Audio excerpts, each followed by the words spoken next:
आऊज़ुबिल्लाहि मिनश्शैतानिर्रजीम बिस्मिल्लाहिर्रहमानिर्रहीम। बारान रहमत। आज न्यूज़ की सहरी ट्रांसमिशन में मैं हूँ आपका मेज़बान सैयद शहरियार आसिम। मेरे साथ मौजूद हैं मानूर खालिद। अस्सलाम वालेकुम। वालेकुम अस्सलाम। कैसी हैं मानूर, ठीक हैं आप? अल्हम्दुलिल्लाह, आप बताइए। मैं बिल्कुल ठीक ठाक। आज हम 29वीं सहरी की नशिस्त में मौजूद हैं।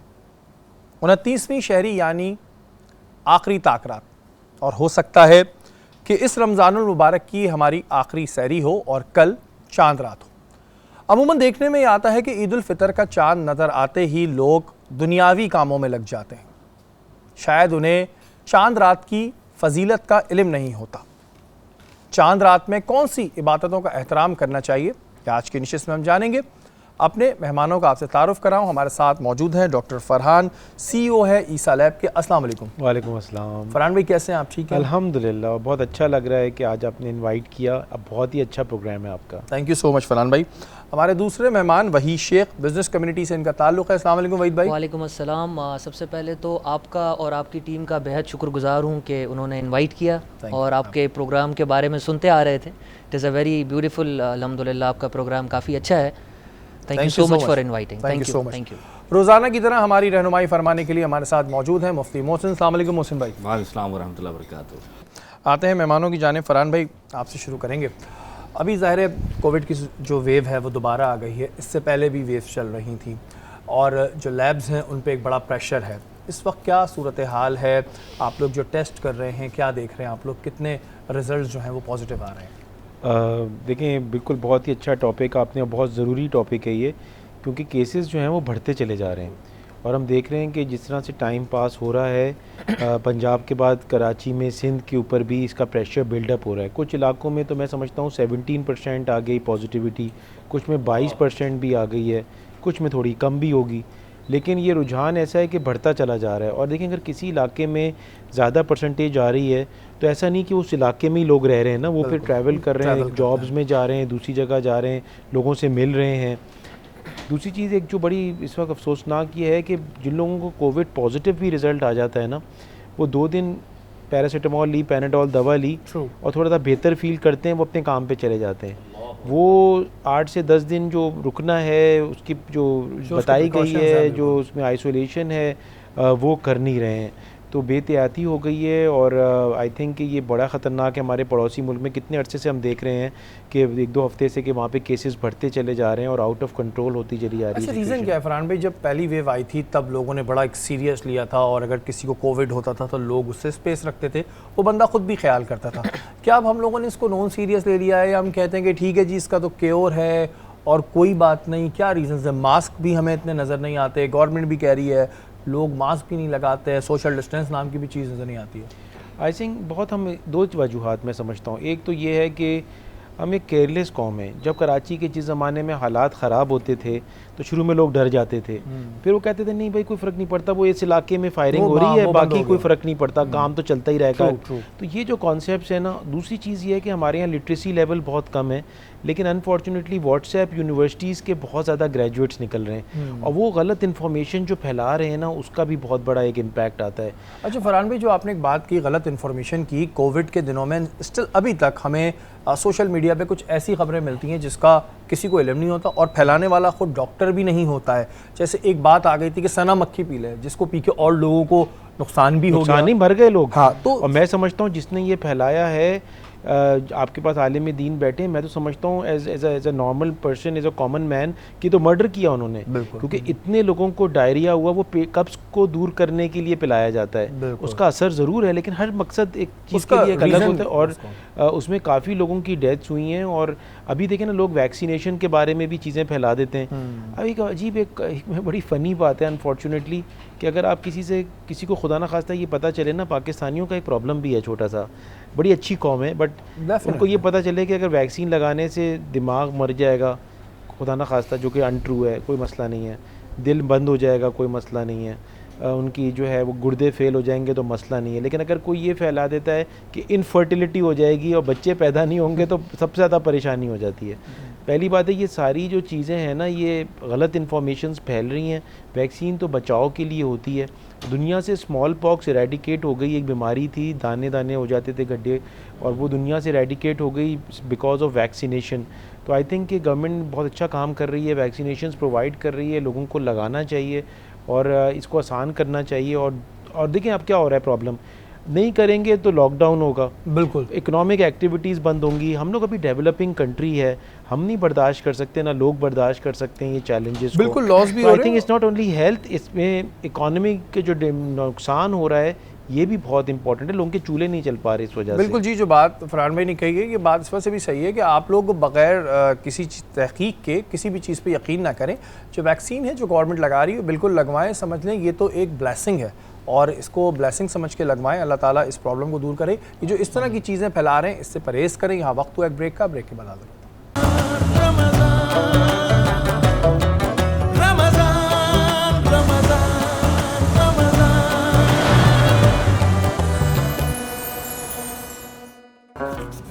बारान रहमत आज न्यूज़ की सहरी ट्रांसमिशन में एक बार फिर आपको खुशामदीद कहते हैं। हमारे मेहमान हमारे इस नशिस्त में मौजूद हैं। वहीद, आपकी जानिब आऊँगा। पहले हम आपसे बात करते हैं क्योंकि आप ट्रैवलिंग का भी बिजनेस जो है वो करते हैं। इस वक्त क्या सिचुएशन है, क्योंकि ज़ाहिर है सब जगह तो ट्रैवलिंग रुकी हुई है जी बिल्कुल। और इसमें ज़ाहिर एक बड़ी इंडस्ट्री है आप लोगों की, तो क्या इस वक्त सूरत हाल है? मैं समझता हूँ पाकिस्तान के लिए एक ट्रैवल इंडस्ट्री एक बड़ा अहम रोल अदा करती है, जिस पे हमने फोकस ही नहीं किया। माजरत के साथ हमारी गवर्नमेंट ने भी फोकस नहीं किया, क्योंकि हमारी ट्रैवल इंडस्ट्री जो है एक इकॉनमी की एक वर्थ है सर। जिस तरह अभी आप देख रहे हैं उम्रा हज season almost they are closed since 18 months. कुछ टर्की स्टार्ट है, मालदीव्स है, एक दो है, बाकी तो ऑलमोस्ट सारा हिट हो गया। बट हमें थोड़ा सा मौका मिला कि हम पाकिस्तान के जो एरियाज़ हैं उनको हम सपोर्ट करें। पाकिस्तान टूरिज़म को हमने सपोर्ट किया क्योंकि हम लोगों को ये भी बताना चाहते थे कि पाकिस्तान ऑब्वियसली हमारा एक बड़ा खूबसूरत मुल्क है, तो हमने उस पर फोकस स्टार्ट कर दिया। एक ट्रैवल इंडस्ट्री के पास एक यही ऑप्शन बचा था। तो still we have faced a lot. हर किसी के पास अपना अमला है, अपनी जगह है, बहुत सारी चीज़ें हैं जिसके लिए एक सर्वाइवल, आई डोंट थिंक कि एक सर्वाइवल कोई कर सकता है कोई ट्रैवल इंडस्ट्री के लिए। अच्छा, जो है इसमें कुछ जो ट्रैवल एजेंसीज हैं वो बंद हुई, जाहिर है आपको पता हो कुछ बंद भी हुई। जी ऑलमोस्ट बड़े बड़े नाम है सर जिन्होंने शट डाउन किया अपनी इस कंपनीज़ को। बहुत बड़े नाम हैं। ऑब्वियसली कोई सर्वाइवल नहीं था उनके लिए sir, there wasn't any other option. तो अच्छा, इसमें कुछ ट्रैवलिंग एजेंसी में भी कुछ लाइसेंस होते हैं सर। जो कुछ लोगों को तो फ़ायदा हो जाता है, कुछ को डायरेक्ट कनेक्शन होता है, उसको थोड़ा ब्रीफ करिए। सर देखें, एक होता है आयाटा लाइसेंस ट्रैवल एजेंट्स के लिए जो है, एक होता है non IATA licence. Non IATA is not direct with airline और एनी अदर गवर्नमेंट। आयाटा एक ये होता है कि वो it is direct with airline and with government also. IATA agent जितने भी हैं उनको ज़्यादा नुकसान हुआ है बनस्बत जितने नॉन आयाटा एजेंट्स हैं, क्योंकि वो ज़्यादा चीज़ें फेस कर रहे होते हैं। प्रॉफिट मार्जिन भी उन्हीं का ही ज़्यादा होता है, बट जब नुकसान पर आता है तो नुकसान भी उन्हीं का ज़्यादा होता है। तो ये जो इस वक्त में सैलरीज का इशू आ रहा है, कितने एम्प्लॉयज़ ऐसे हैं जो अब तक इस इंडस्ट्री से ही फारिग हो गए होंगे अंदाजे के मुताबिक? सर देखें, कुछ एम्प्लॉयज़ तो बेचारे मैंने ऐसे देखे हैं वो सिर्फ रोते नहीं है, बाकी तो उनका चेहरा सब बयान कर देता है। ऑब्वियसली एक वबा है, इट डज़ एग्जिस्ट। वो तो एक हुजूर पाक का भी फरमान है कि एहतियात शिफा है। एहतियात तो हर किसी ने बरतनी ही बरतनी है सर। बाकी यहाँ पे अगर बात आ जाती है स्टाफ की, तो काफ़ी लोगों को एक हमने तो अल्हम्दुलिल्लाह कुछ ऐसा नहीं किया। बाकी दूसरी जिस तरह कंपनीज़ हैं, एक कोई सर्वाइवल के लिए किसी दूसरी इंडस्ट्री की तरफ आ गए, तो कुछ कोई और चीज़ करने लग गए। तो ये हमारी इंडस्ट्री जब एक इंशाल्लाह बूस्ट पर आएगी, बूम पर आएगी आफ्टर दिस कोविड सिचुएशन, तो हमारे लिए बड़ा नुकसानदेह, क्योंकि काफ़ी ज़्यादा एक्सपीरियंस्ड अमला जो है हर किसी कंपनी का वो डाइवर्ट हो गया है सर। अच्छा, दूसरी जानिब क्योंकि आप रेस्टोरेंट फील्ड से भी वो करते हैं, जी सर, टाइमिंग्स बना दिए गए हैं कि जी 12 बजे तक बंद कर दें। बिल्कुल सर। और हम पहले की बात यह है कि सहरी के डील्स होती थी बिल्कुल, और लोग सहरी करते थे। अब इस वक्त क्योंकि जो एक रेस्टोरेंट फील्ड है उसको भी एक बड़ा नुकसान हो रहा है, तो इसके लिए पहले तो ये बताइएगा जी आप लोग SOPs फॉलो करवा रहे हैं वहाँ पे? सर देखें, सबसे पहले तो रेस्टोरेंट एक हमारा, ये भी मैं कहूँगा कि एक बड़ी इंडस्ट्री है सर। रेस्टोरेंट का कोई भी एक निज़ाम नहीं है, ना कोई उसका एक टाइम मुतय्यन है किसी के लिए। एक दिन कोई अलग पॉलिसी होती है, नेक्स्ट डे कोई अलग पॉलिसी होती है। अभी तक हमें एक स्पेशली बताया नहीं गया कि what we have to do एक रेस्टोरेंट्स पहले इंडोर डाइनिंग बैन था, फिर आउटडोर डाइनिंग चला, फिर वो बैन था। SOP सर देखें, ऑब्वियसली हम चाहेंगे कि SOPs फॉलो होंगी तो ये लॉकडाउन और ये सिचुएशन से हम ऑब्वियसली बचे रहेंगे, निकलेंगे भी और बचे भी रहेंगे सर। तो कुछ रेस्टोरेंट्स में SOPs थी, अल्हम्दुलिल्लाह जो लोग जिस तरह बड़े बड़े रेस्टोरेंट्स हैं, SOPs तो फॉलो होती हैं सर, डेफिनेटली हर कोई करवाता है SOPs। अच्छा, आप लोगों ने किसी ने क्या गवर्नमेंट से बात की कि जी टाइमिंग्स का जो इशू आ रहा है, क्योंकि अगर 12 बजे बंद करने को एक बंदा 7 साढ़े 7 बजे इफ्तारी कर रहा है तो वो 8 9 10 बजे 12 बजे खाना तो खाएगा नहीं, उसको लाइक 2 बजे 3 बजे जाके अफ्तारी की क्रेविंग होगी या जो भी वो अफ्तारी करेगा। तो इस पे किसी ने बात की, आपकी कोई एसोसिएशन है जो बात कर रही है? एसोसिएशन है, बिल्कुल है सर, बात करेंगे भी, क्योंकि ये अभी रिसेंटली एक 5-6 दिन हुए हैं, टाइमिंग के हवाले से पहले भी था, बट अब सहरी के हवाले से क्योंकि हर किसी का एक मीलिंग जो टाइम है वो ज़रा चेंज हुआ है, तो इंशाल्लाह बात भी की जाएगी इसके हवाले से। टाइम हमें जो दिया गया है वो रात के 12 बजे तक दिया गया है। देयर इज़ नो एनी सहरी डील, ना सहरी के लिए किसी को, बाकी ये 1-1.5 बजे तक तो सर चलता ही रहता है, drive through, take away and all. वो 1:30 तक लोग कराची के लोग हैं, 1 बजे निकल जाते हैं सहरी, 2 बजे वापस, तो हर किसी की सहरी हो ही जाती है। But still we need something like that कि एक प्रॉपर हमें एक गाइडेंस दी जाए इस रेस्टोरेंट्स को कि किस तरीके से हमने लेके चलना है। एटलीस्ट एक कोई प्लान बी होता है, या तो हमें वो बता दिया जाए। हर बात का कोई ना कोई सोल्यूशन होता है। SOPs फॉलो करवाने के बाद हमें जी एक बता दिया जाए कि आपने SOPs इस माह तहत आपने फॉलो करनी है, और हमसे एज एन प्रूफ कोई चीज़ मांगी जाए, वो हर बंदा उसके लिए पाबंद हो, बिल्कुल उसको प्रूफ को दिखाने के लिए कोई ना कोई there is a plan B for everything. Government को चाहिए कि इसमें बस एक रिक्वेस्ट है कि हमें प्लान बी दी जाए, प्लान बी एक दिया जाए जिसको हम एटलीस्ट फॉलो कर सकें, कि एक इंडस्ट्री है बिल्कुल ही जैसे आके बैठ गई है सर। मैं इस बात को सेकंड करूंगा जी प्लीज़, क्योंकि देखें बात क्या है कि अनफॉर्चुनेटली हम पाकिस्तानीज़ जो है ना बहुत मेहमान नवाज कौम है। तो हमने पोलियो को तो पाला हुआ है, दुनिया से ख़त्म हो गया है। फिर मलेरिया ख़त्म नहीं हुआ, चिकनगुनिया आ गया, डेंगी आ गया, फिर टाइफॉइड हमारे पास से ख़त्म नहीं हुआ है, TB के 1 लाख लोग मर जाते हैं। मतलब ये कहने का मकसद है कि ब्रिलियंट कौम भी है, लेकिन ये चैलेंजेस भी हैं। तो ये मैं मेरी क्योंकि फील्ड ही इन्फेक्शियस डिजीज़ है, तो ये 3rd वेव आएगी, आई भी है, और अल्लाह ताला सबको हिफ्ज़-ओ-मान में रखे। लेकिन देखें सिचुएशन ये है कि जब तक के 60 to 70% लोग या तो वैक्सीनेट नहीं हो जाते, या वो दुनिया की बात हो रही है, और अगर या वो बीमारी के बाद ठीक नहीं हो जाते, तो हर्ड इम्यूनिटी नहीं हो सकती, यानी बाकी की जो 30-35% है वो बच जाएं। तो ये तो चलती रहेगी, ये जाने वाली नहीं है इतने आराम से। तो फरहान भाई, आप भी समझते हैं कि गवर्नमेंट को कुछ ऐसे या तो फिर टैक्स में रिडक्शन होनी चाहिए, क्योंकि गवर्नमेंट का भी तो काम है ना कि एक रिलीफ देना। आई थिंक अपनी तरफ से गवर्नमेंट में भी इन्वॉल्व है, लेकिन मैं बिल्कुल इनकी बात को, वहीद की बात को बिल्कुल सेकंड करूँगा कि एक्चुअली बात यह है कि हमें जो स्टेक होल्डर्स हैं ना, उनकी इन्वॉल्वमेंट होना बड़ी ज़रूरी है। मैं समझता हूँ गवर्नमेंट में बहुत अच्छे फ़ैसले करते होंगे और नेक नियति से भी फ़ैसले करते हैं, लेकिन अब जो है ना टाइम आ गया है कि जिनके ऊपर ये फ़ैसले किए जा रहे हैं ना, उनको डिसीजन मेकिंग के अंदर शामिल किया जाए और उनका भी पॉइंट ऑफ व्यू देखा जाए। ये नहीं कि एक फ़ैसला निकाल दें उसके बाद जो होता है। अब उसी वजह से बार बार चेंजेस आनी पड़ती हैं। देखिए, आपने हमें पॉलिसीज़ ऐसी बनानी है जो कि बिज़नेस भी चलता रहे, और साथ साथ ये जो कंट्रोल है चीज़ों का, बीमारियों का, वो भी होता रहे।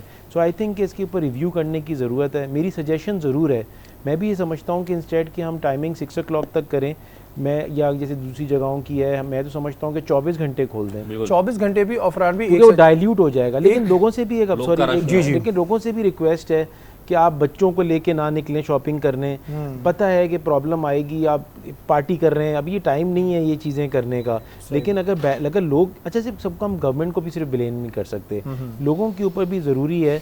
जो क्लाइंट्स हैं, रेस्टोरेंट ओनर्स नहीं, जो क्लाइंट्स हैं या बिज़नेस ओनर्स नहीं, क्लाइंट जो हैं, जो लोग आ रहे हैं कस्टमर्स, उनको थोड़ा सा ख्याल रखना ज़रूरी है कि वो SOP कर लें। ये नहीं कि पूरी फैमिली लेके निकले हुए हैं या पेरेंट्स को भी लेके निकले हुए जिनकी एज भी है, वैक्सीनेशन नहीं हुई हुई। जब तक कि दोनों चीज़ें नहीं चलेंगी, दोनों पार्टीज़ अपनी इन्वॉल्वमेंट नहीं करेंगी और ब्लेम गेम करती रहेंगी, तो ये मसला हल नहीं होगा। और कोविड के 3rd वेव के बाद दूसरी भी वेव आ सकती है, जब तक ये सिलसिला चलता रहेगा, खुदा ना खास्ता। अल्लाह ताला बस रहम करे हमारे ऊपर। गवर्नमेंट वैक्सीनेशन ड्राइव को थोड़ा फास्टर करना चाहिए, एफर्ट्स हो रहे हैं। बट वी ऑल, लेकिन इसके अंदर आवाम की भी रिस्पॉन्सिबिलिटी, आवाम की तो डेफिनेटली रिस्पॉन्सिबिलिटी होती है। और वही वाली बात कि जब गवर्नमेंट भी कोई फैसला करे तो स्टेक होल्डर्स को बिठा ले, ताकि इशू जो फरहान भाई ने बात करी कि 24 घंटे वाली, ये इस चीज़ से हम भी इस वजह से करते हैं कि ठीक है, आप हर बिजनेस का एक टाइम होता है। अगर रेस्टोरेंट फील्ड है तो 6 बजे के बाद आप उसको सुबह तक का चांस दे दें, आप कपड़े वालों को दे दें, परचून पहले खोल लें। अगर ये चीज़ें करें तो बिल्कुल चेंज आएगा। फरहान भाई, एक अहम क्वेश्चन और ये है कि जैसे आपने बताया किसी को कोविड पॉजिटिव आता है तो वो अपना इलाज खुद शुरू कर देता है, सेल्फ मेडिकेशन शुरू हो जाती है। और एक लोगों के जहन में अमूमन कॉन्सेप्ट है कि जी हमने बस कोविड टेस्ट करा लिया, इसके बाद हमारे मजीद टेस्ट नहीं होते, जबकि आपको अपना ज़ाहिर चेस्ट एक्सरे भी करवाना पड़ता है, उसके अलावा और भी चीज़ें कुछ मॉनिटर करनी होती है। इस बारे में बताइएगा। देखिए, सबसे पहले तो मेरी रिक्वेस्ट सबसे ये है कि सबसे पहले अगर कभी आजकल के ज़माने में किसी को नज़ला, ज़ुकाम, बुखार, खांसी हो तो उसको इसको सीरियसली लेना ज़रूरी है, क्योंकि वबा आई हुई है और एक मुस्तनिद डॉक्टर को दिखाना सबसे ज़्यादा ज़रूरी है। सही बात। फिर जो डॉक्टर एडवाइस करे वो करें। अभी सिलसिला ये हो रहा है कि लोग मैसेजेस पे, व्हाट्सएप पे, इंटरनेट पे बैठ के खुद ही वो डॉक्टर अपना इलाज कर लेते हैं। एक पॉजिटिव आ गया कोविड तो बाकी लोग अपना खुद कर लेते हैं, तो उससे ग्रे एरिया आ रहा है। अच्छा, टेस्ट कराना इसलिए ज़रूरी होता है कि जब आप टेस्ट कराते हो वो पॉजिटिव आता है ना, जितना भी रिजल्ट्स हैं वो NCOC को भेजे जाते हैं, जो कि एक बहुत अच्छा इदारा बना है, national command and operation centre. वो क्या करता है, फिर वो देखता है कि हॉटस्पॉट्स कहाँ पे हैं, कहाँ पे ज़्यादा पॉजिटिव आ रहे हैं, कि माइक्रो लॉकडाउन्स लगें। ये बहुत अच्छा उनका फैसला है। अगर माइक्रो लॉकडाउन्स नहीं लगेंगे तो फिर मेजर लॉकडाउन लगेंगे। माइक्रो लॉकडाउन होता है एक मोहल्ले में सिर्फ, तो ये भी कराना, टेस्ट इसलिए भी कराना बहुत ज़रूरी है। उसके बाद में वो टेस्ट तो जो ठीक है करा लिए, मैं उन टेस्ट का बताना चाह रहा हूँ आवाम को कि जो कहते हैं बस कोविड पॉजिटिव आ गया, अब इसी का ट्रीटमेंट करना। अब इसके बाद ये होता है कि अब ऑक्सीजन लेवल, इसमें मेजर में ये होता है कि ऑक्सीजन लेवल फॉल होने लगता है, तो उसके लिए चेस्ट एक्सरे शुरू में बता देता है कि कंडीशन क्या हो रही है, कि कौन सी एक्स्ट्रा दवाइयाँ लेनी पड़ें जो डॉक्टर देगा। इसी तरह से ब्लड के कुछ टेस्ट होते हैं जो कि मॉनिटर करते हैं। ऐसे में लोग ये समझते हैं कि सिर्फ टेस्ट जो है ना वो डायग्नोसिस के लिए है, जैसे आपने कहा कोविड हो गया, टेस्ट जो हैं वो एक बीमारी को मॉनिटर करने के लिए भी हैं कि क्या कंडीशन बेहतर हो रही है या वो ख़राब हो रही है। अगर ख़राब हो रही है तो किस तरफ जा रही है, क्या लिवर की तरफ जा रही है, हार्ट की तरफ जा रही है, किस तरफ जा रही है, कि उसकी जो मेडिकेशन है वो अलग है। तभी ना मेडिकल में कहा जाता है कि आप बीमारी का इलाज नहीं करते हैं, मरीज़ का इलाज करते हैं। तो अगर एक बीमारी जो है वो 40 ईयर्स ओल्ड लड़के को लगी है, आदमी को लगी है, और एक वही बीमारी एक 80 उम्र की खातून को लगी है, या 20 साल की प्रेग्नेंट खातून को लगी है, बीमारी वही लगी है लेकिन उनका इलाज जो है वो फ़र्क है। अच्छा, एक और जो सिम्टम की आपने बड़ी अच्छी बात की, जो पहले जो बीमारी आई थी ना फर्स्ट वेव में, वो जो थी उसमें ज़्यादा चेस्ट पे असर आ रहा था। जो सेकेंड में डायरिया भी आने लगा। थर्ड वेव में जो है ना, इसमें तो मुख्तलिफ साइंस आ रहे हैं। इसके अंदर चेस्ट के ऊपर और डायरिया के अलावा रैशेस भी हो रहे हैं। इसके ऊपर जो है वो आँखों में इन्फेक्शन, लाल हो जाती हैं आँखें, कंजक्टिवाइटिस कहलाता है, वो भी हो रहा है। तो मुख्तलिफ अलामात आ रही हैं। भाई, अब तो फिर वहम ही होता रहेगा कि अगर कुछ लाल हो रहा है तो कोरोना हो जाए, आँख ना हो। सर करें क्या? नहीं, करें ये कि मुस्तनिद डॉक्टर को दिखाएं। हमारे यहाँ एक थोड़ा सा चैलेंज ना अतायत का भी है ना। हमारे पास इतने माशाल्लाह बड़े बड़े साइंटिस्ट हैं जो दुनिया के सारे इलाज उनके पास हैं, वो जाली हैं, लेकिन हर कोई डॉक्टर है, मतलब वो इलाज में सारी इन्फॉर्मेशन उनके पास है। अताई डॉक्टर है, क्वैकरी है। तो तभी मेरी गुजारिश ये है कि मुस्तनिद डॉक्टर्स हैं, और आप जैसे प्रोग्राम्स को मैं इसलिए बहुत अप्रिशिएट करता हूँ कि आप जेन्युइन इन्फॉर्मेशन लोगों तक जाने पड़ते हैं। और अब ये NCOC का इदारा खुला है, ये इसलिए बड़ा इंपॉर्टेंट है क्योंकि ये पूरे पाकिस्तान को हैंडल कर रहा है। हमारे यहाँ कुछ लॉज भी ऐसे बने, जैसे 18th अमेंडमेंट आया, बहुत अच्छी मेहनत हुई होगी, लेकिन सिलसिला ये होता है कि हेल्थ डिवॉल्व हो गई। अब बीमारी अगर पंजाब में है तो वो कराची भी आ सकती है, सिंध में भी आ सकती है। तो ये चीज़ें मॉनिटर करने के लिए अच्छे स्टेप्स लिए जा रहे हैं। आई थिंक हमें थोड़ा गवर्नमेंट पे भी ट्रस्ट करना चाहिए, चाहिए और गवर्नमेंट को भी बिल्कुल चाहिए कि वो आवाम के साथ रहे। और ज़ाहिर है ये एक ऐसी लड़ाई है जिसको दोनों ने मिल के लड़ना है। वहीद, आपकी जानिब आऊँगा, जो बात हो रही थी कि पब्लिक SOP फॉलो करती है नहीं करती, क्योंकि कुछ रेस्टोरेंट ऐसे होते हैं कि जिनमें एकदम बड़ा रश आता है, उनकी एक बड़े नाम होता है, तो ऐसी सूरत हाल में पब्लिक को कैसे कंट्रोल किया जाता है? क्योंकि यहाँ तो जो बंदा आ रहा है रेस्टोरेंट में, उसके ध्यान में पैसे दे रहा हूँ तो ये होटल तो मेरा है। होटल एंड ऑब्वियसली एक बात वैसे आपने यहाँ से स्टार्ट करूँगा कि काम दोनों का है। गवर्नमेंट की हमने बात की, उसके साथ साथ पब्लिक का भी काम है कि ऑब्वियसली जब तक दोनों मिलकर नहीं चलेंगे तो कहीं ना कहीं हम उस लाए अमल तक नहीं पहुंच सकेंगे। और बात की आपने रश की और काफ़ी सारी चीज़ों की, हम तो उस तक को फॉलो करते हैं कि जो लोग खाना खाते, इवन खाना खाते हुए वी कांट से देम कि आप SOPs को या मास्क लगा लें या समथिंग लाइक दैट। तो सोशल डिस्टेंसिंग तो है ही है, जितना हम करवा सकते हैं हर कोई करवा रहा है, क्योंकि उनके बिजनेस के लिए ही फ़ायदा है। बिल्कुल। अगर हम SOPs फॉलो नहीं करवाएंगे तो वही, जिस तरह फरहान भाई ने भी कहा कि वही बात है कि हम उस सिचुएशन पर हैं कि केसेस और वेवानी हैं और केसेस बढ़ने हैं। तो अगर हमने उनको फॉलो नहीं किया तो ये हमारे लिए भी ऑब्वियसली एक बुरा है, हर बिज़नेस के लिए बुरा है। और SOPs फॉलो करवाएंगे तो एक हम स्टेज तक पहुंच सकेंगे ऑब्वियसली। अच्छा, इसमें कुछ शिकायत ऐसे भी आ रही थी जो मेरे पास इससे पहले भी कुछ फील्ड से रिलेटेड लोग आए, उन्होंने बताया कि जी अक्सर नाजायज़ जुर्माने लगा दिए जाते हैं आके, और बहुत से ऐसी चीज़ों की डिमांड भी की जाती है जो इस सूरत हाल में तो बेहतर नहीं है। तो इसका जवाब मैं आपसे लूँगा। ये एक बड़ा अहम सवाल है, ये मैंने और लोगों से पूछा है। वक्त तो एक ब्रेक का, ब्रेक के बना दो।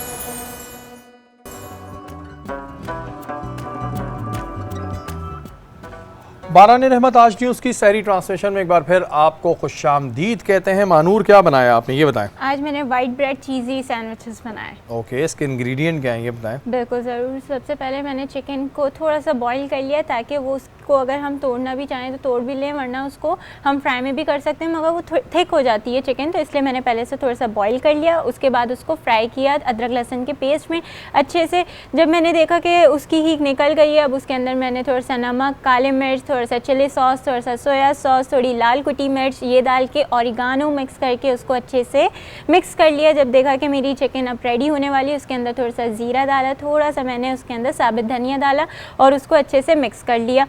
जब देखा कि अब चिकन रेडी है, उसको बिल्कुल चूल्हे को बंद कर दिया। दूसरी जगह मैंने अपने ब्रेड्स किए। अच्छा, मैंने अपने ब्रेड्स को सेका नहीं है, कस कहीं बहुत, यानी हम मेजॉरिटी जगहों पे यही देखते हैं कि ब्रेड सिकी हुई होती हैं या ब्राउन होती हैं।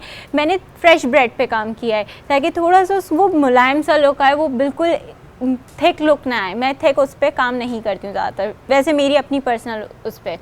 तो मैंने सबसे पहले अपनी ब्रेड ली, उस पर मैंने एक सॉस बनाया, चिली सॉस था, उसको मैंने उस पर स्प्रेड किया। उसके अलावा उस पर चिकन डाली, फिर मैंने मोज़रेला चीज़ ऐड की, उसके अलावा मैंने चेडर चीज़ ऐड की, फिर थोड़ी सी चिकन करके दोबारा उसकी वही लेयर करके हमने ब्रेड कर दिया और उसके बाद उसको अराउंड 2 मिनट के लिए मैंने माइक्रोवेव कर दिया। फिर ये तैयार हो गया। जी बिल्कुल, आप देख रहे हैं। इसके अलावा ड्रिंक क्या बना रही हैं आप? आज मैं एप्पल सोडा यूज़ कर रही हूँ, जिसमें मैंने सबसे पहले एप्पल का सिरम इसमें मैंने तैयार किया है, जो आप देख सकते हैं मेरे ब्लेंडर में। इसमें मैं सबसे पहले मैंने अब सेब डाले, उसके बाद थोड़ा सा शुगर सिरप ऐड किया, थोड़ा सा मैंने काला नमक हस्बे जायका आप अपने हिसाब से कर सकते हैं, अराउंड 2-3 पिंच बस। इसके अलावा 1 पिंच मैंने इसके अंदर नमक ऐड किया है, हाफ़ टीस्पून मैंने इसके अंदर ब्लैक पेपर ऐड किया है। उसके अलावा थोड़ा सा मैंने इसके अंदर, अगर आप चाहें तो वैसे ऑप्शन है, आप नींबू भी ऐड कर सकते हैं, 2-3 ज़ेस्ट उसके। उसको अच्छे से ब्लेंड कर लें। उसका जब टेक्सचर ऐसा हो जाए तो इसको आप एप्पल सोडा के साथ सर्व कर सकते हैं। बिल्कुल जी, सर्व कर सकते हैं। और अब आखिरी दिन चल रहे हैं ना, तो इन्होंने कहा जितना चीज़ हमें खिला सकती हैं खिला दें, और इस वक्त में वेट कंट्रोल करना जो है वो बड़ा मुश्किल होता है। बात हो रही थी आज चांद रात की फजीलत के हवाले से। मोहसिन भाई, आपकी जानिब आऊँगा। अमूमन जैसे ईद उल फितर का चांद नज़र आता है, लोग जो है वो दुनियावी कामों में ज़्यादा लग जाते हैं, तो क्या चांद रात को भी इबादत करने की फजीलत है? बिस्मिल्लाहिर्रहमानिर्रहीम। क़ाल अल्लाहु तआला फ़िल क़ुरानिल मजीद वलिमन ख़ाफ़ा मक़ाम रब्बिही जन्नतान। जो रब के बंदे अल्लाह का खौफ रखते हैं, अल्लाह उन्हें एक नहीं 2 जन्नत देता है। सुभान अल्लाह, कुरान हकीम ने फरमाया। असल में रमज़ान का जो महीना है, ये अल्लाह ताला से माफ़ी मांगना, अल्लाह से डरना और तकवा हासिल करने का महीना है। तकवा क्या? अल्लाह का खौफ हासिल करना। और कुरान ने फरमाया जब खौफ आ जाएगा तो अल्लाह एक नहीं 2 जन्नत देगा। अब रहा चांद रात की बात, तो बात इतनी सी है कि लोग समझते हैं कि ये चांद रात आ गई तो अब हमने जो भी नेकी, मिसाल तो बंदा सोना चांदी इकट्ठा करे और एक रात में चोर आके ले जाए तो कैसा महसूस होता है। तो ऐसा ही हाल है कि अगर इन चांद रात की फजीलत को जानना है तो आइए मैं आपके सामने हदीस रखता हूँ। उससे लिए करीम सल्लल्लाहु अलैहि वसल्लम ने फरमाया कि जब चांद रात आती है, इसे लैलतुल जायज़ा कहा जाता है। लैल कहते हैं अरबी में रात को, जायज़ा से मुराद कि ऐसी रात जिसमें अल्लाह ताला इनाम देता है बंदों को। और इनाम क्या देता है? हुज़ूर सल्लल्लाहु अलैहि वसल्लम फरमाते हैं कि हर रात अल्लाह ताला 60,000 बंदों के गुनाहों को माफ़ करता है रमज़ान में। और जब आखिरी रात आती है तो जितना हर रोज़ अल्लाह ने बंदे को माफ़ किया है ना, उस एक रात में माफ़ फरमा देता है। और फिर ये भी फरमाया कि सिर्फ माफ़ी नहीं फरमाता, बल्कि रब का बंदा जब अल्लाह से मांगता है ना, अल्लाह ताला फरिश्तों के सामने कहते हैं ये जो आज मुझसे मांगेगा मैं सता कर दूँगा। अच्छा मोहसिन भाई, फिर देखिए ना, अगले दिन अगर ईद उल फितर है और ईद वाले दिन तो ये भी है कि रोज़ा भी नहीं रख सकते आप, तो उसमें बिल्कुल, तैयारियां तो करेंगे ना लोग, ज़ाहिर है अपनी मेहंदी भी बनाएंगे, लगाएंगे, और अगर अभी तो फिलहाल बंद है, लेकिन जो जिस लेवल पे कर सकेगा तो उसमें फिर क्या प्रॉब्लम क्या देखिए, है? खुशियाँ वाम्मा भी नहीं मत रब्बी का फादिस, जब तुम्हें अल्लाह की नेमत मिले तो चर्चा करो, खुशी मनाने का हक है और खुशियाँ मनाएं। लेकिन देखिए बाज़ार जाना या देखिए इबादत यानी अल्लाह के घर में आना ये अफजलियत का मुकाम, बाज़ार जाना बहालत मजबूरी है। लेकिन ये नहीं कि चांद रात में बाज़ार आप नहीं जा सकते, जाएं, लेकिन ये रात ख़ास तौर पे इबादत से क्या मुराद है कि इस रात में कोशिश करें कि अल्लाह ताला से ज़्यादा मांगें, क्योंकि इस रात अल्लाह ताला ने आपको इनाम दे। मिसाल तौर पे ईद के दिन तोहफ़ा मिलता है ना, और हर कोई बंदा अपने इस्तात के मुताबिक तोहफ़ा देता है, कोई 10 देता है, कोई 100 देता है, कोई 1000 देता है, तो रब ताला इस रात ईद ही दे रहा है, बंदे को तोहफ़ा दे रहा है। तो ईद वाले दिन अगर बच्चा गैर हाजिर तो कहते हैं भाई तुम आज नहीं थे इसलिए तुम्हें ईद ही नहीं मिलेगी। इस रात अल्लाह ताला जब बंदा ईद ही देने का वक्त आया, बंदा हाजिर ना हो, तो बात इतनी सी है कि इस रात कोशिश की जाए कि वक्त निकाल कर अल्लाह ताला की इबादत इजाज़त में गुजारें। अच्छा मोहसिन भाई, ये एक हमारे यहाँ एक कॉन्सेप्ट है कुछ लोगों का कि 27वीं शब के बाद जो इबादत है उसमें ज़ाहिर है उसमें कमी आ जाती है और उसको कहते हैं ये लैलतुल क़द्र की रात है। तो क्या 29वीं शब जो आज की है शब, ये भी लैलतुल क़द्र हो सकती है? देखिए 29वीं शब से मुराद के 28 की दिन हो और रात 29वीं की हो, तो उसके लिए हुक्म यही है कि वो रात चांद रात नहीं हो सकती, बल्कि वो रात जो है पहले की रात के होती है। और ये जो मिसाल करिए जब हमारा 29वां का दिन निकला और 30 की रात आ जाए तो फिर वो चांद रात कहलाती है। तो याद रखिएगा कि बिल्कुल 27वीं के बाद 29वीं की जो शब आती है वो बिल्कुल लैलतुल क़द्र हो सकती है। तो लोगों का ये कहना है कि 27वीं को हमने इबादत कर ली, अब ज़रूरत नहीं हमें 29वीं की बात करना, तो ये बिल्कुल गलत बात है, क्योंकि अल्लाह के रसूल ने फरमाया 5 ताक रातें हैं, इनमें से कोई सी भी एक रात शब क़द्र की रात और शब क़द्र 1000 महीनों से बेहतर रात। बेशक जी, और ये बड़ी एक इंपॉर्टेंट चीज़ इस बात थी कि लोग अमूमन 27वीं के बाद मैंने देखा है कि वो थोड़ी सी इबादत में कमी आ जाती है कि बस ठीक है 27वीं तक है, उसके बाद करते हैं लोग करने वाले, लेकिन कमी आ जाती है। वहीद आपकी जानिब आऊँगा, जो मेरा सवाल था कि कुछ इस तरह की शिकायतें हमारे पास आ रही हैं कि भाई कुछ ज़ातियाँ भी हो रही हैं, कितनी सच्चाई है, ये सिर्फ क़यास आराइयाँ हैं? कुछ 2-3 तो ऐसे ही अभी मेरे रेस्टोरेंट को अल्हम्दुलिल्लाह मोर देन 30 डेज़ हो चुके हैं, तो कुछ तो 2-3 तो मेरे सामने ही ये बातें आई हैं जो कि मुझे मैनेजर्स ने आके बताई हैं, कभी हम मौजूद नहीं भी होते। तो एलिगेशंस जो आ जाती हैं सर वहाँ से शहरी भाई, तो उसमें कोई ऐसा कोई उनके पास कोई प्रूफ नहीं होता कि जी कितना एक फ़ाइन है और क्या उसकी इंस्ट्रक्शंस हैं, सबकी अपनी मर्ज़ी है और हमें गाइडेंस सही तरह से प्रॉपरली दी ही नहीं गई कि किस तरीके से आपकी अगर कोई एलिगेशन है तो एज एन कोई बंदा एक प्रूफ होता है, कोई एक आपको बताया जाता है, आपको वार्न किया जाता है। So there is nothing like that sir. ये बिल्कुल मेरे पास भी ये शिकायतें आ रही थी, इस पर भी हम बात करेंगे। फरहान भाई, जब कोविड की पहली वेव आई थी उस वक्त में लोगों का लैब पे रश भी था, जो अपने जर्नल टेस्ट कराने भी आ रहे थे, किस तरह आप लोग मैनेज कर रहे थे कि ज़ाहिर एक जगह कोविड पेशेंट्स आ रहे हैं और आपके अपने लोग भी ज़ाहिर फ्रंट लाइन फाइटर्स और वो एक तरीके से स्टेक पे थे, और जो जर्नल टेस्ट कराने आ रहे थे जिनको नॉर्मल बीमारियां थी, मैनेज किस तरह कर रहे थे? नहीं, हमने फिर उस ज़माने में शुरू में तो ये हुआ था कि हमने कुछ लैब्स को सिर्फ कोविड लैब्स कर दिया था और जर्नल टेस्ट की लैब्स को अलग कर दिया था। और फिर विद टाइम जो है वो हमने इंटरनेशनल गाइडलाइंस के मुताबिक जो है हमारी इस लैब्स में वो कुछ एरियाज़ जो हैं कोविड के एरियाज़ अलग कर दिए गए हैं, जर्नल अलग कर दिए हैं, कोविड की बूथ्स बनाई हैं, फिर हीपा फिल्टर्स आ गए हैं। अब तो अब ये रहेगा, ये जाने वाला नहीं है। उसकी 2 वजूहत हैं, सिर्फ कोविड की नहीं है, बिल्कुल दुआएं चाहिए। एक्चुअली कोविड फैला है, मैं क्योंकि मेरी फील्ड ही इन्फेक्शियस डिजीज़ है, दुनिया में देखें सबसे बड़ा जो थ्रेट है ना वो जरासीम का फैलने का, क्योंकि एक तो एयर ट्रैवल बहुत ज़्यादा हो गया। दूसरी चीज़ है कि मैं ये समझता हूँ कि न्यूक्लियर वेपन से ज़्यादा बड़ा थ्रेट जो है वो जर्म वॉरफेयर का है, बायो टेररिज्म का। क्योंकि देखें ना, अभी जरासीम ने पूरी दुनिया को बंद कर लिया, अभी किसी ने देखा भी नहीं है। और कहा जाता है, साइंटिस्ट कहते हैं कि मुश्किल से 2 टीस्पून के बराबर अगर वो जरासीम को टोटल कर लेना, इतने जो हैं जो पूरी दुनिया को बीमार जिन्होंने किया हुआ है, अगर उनकी क्वांटिटी देखी जाए, नज़र भी नहीं आता हमको, माइक्रोस्कोप से भी नज़र नहीं आएगा, इसके लिए स्पेशल टेक्नोलॉजी देखी जाती है। अच्छा, अब ये है कि मैं ये समझता हूँ कि अब हमें आगे कैसे बढ़ना है। तो मैं ये समझता हूँ कि हर प्रॉब्लम को का एक हल तो है ही, अल्लाह ताला ने रखा हुआ है, लेकिन हमें ना इसको अपॉर्चुनिटी में कन्वर्ट करना चाहिए। अब टेक्नोलॉजी बहुत फास्ट हो रही है, गवर्नमेंट को प्राइवेट सेक्टर के साथ मिल के ऐसी चीज़ें लानी चाहिए जो लोगों को की मतलब स्ट्रेंथन अप बिज़नेस को भी करें और इसको कैसे फ़ाइट किया जा सकता है और आगे की प्लानिंग करें। आपके प्रोग्राम में मैं अब तक शायद ज़्यादा जिक्र कर सका हूँ, लेकिन एक बात ज़रूर है कि इस कोविड ने हमारे मुल्क को एक नेशन में भी तब्दील किया। बिल्कुल। कराची में एक्सपो सेंटर स्टार्ट हुआ, अभी बंद होकर दोबारा स्टार्ट हुआ अनफॉर्चुनेटली थर्ड वेव में। जब फर्स्ट टाइम स्टार्ट हुआ उसको पाक आर्मी हमेशा सबसे पहले आती है, उसने स्टार्ट किया, उसके साथ सब वॉल्टियर्स आ गए।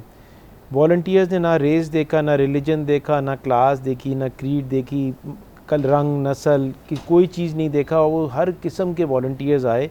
उसके बाद सिंध गवर्नमेंट भी इन्वॉल्व हुई और हर एक इन्वॉल्व हो गया। और यकीन माने इतनी खूबसूरती से आर्मी की लीडरशिप में वो सेंटर चला कि किसी डॉक्टर को बीमारी भी नहीं हुई और फ्री इलाज दिया। इवन टूथब्रश टूथपेस्ट तक फ्री था, ऐसा आज तक नहीं हुआ।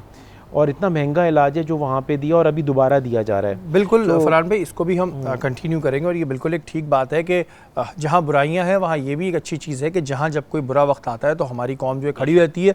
और SOPs का भी आपने ज़रूर इसी तरह ख्याल रखना है ताकि जो दुनिया में हमारी मिसाल दी जाए। वक्त हुआ ब्रेक का, ब्रेक के बाद हाज़िर होते हैं।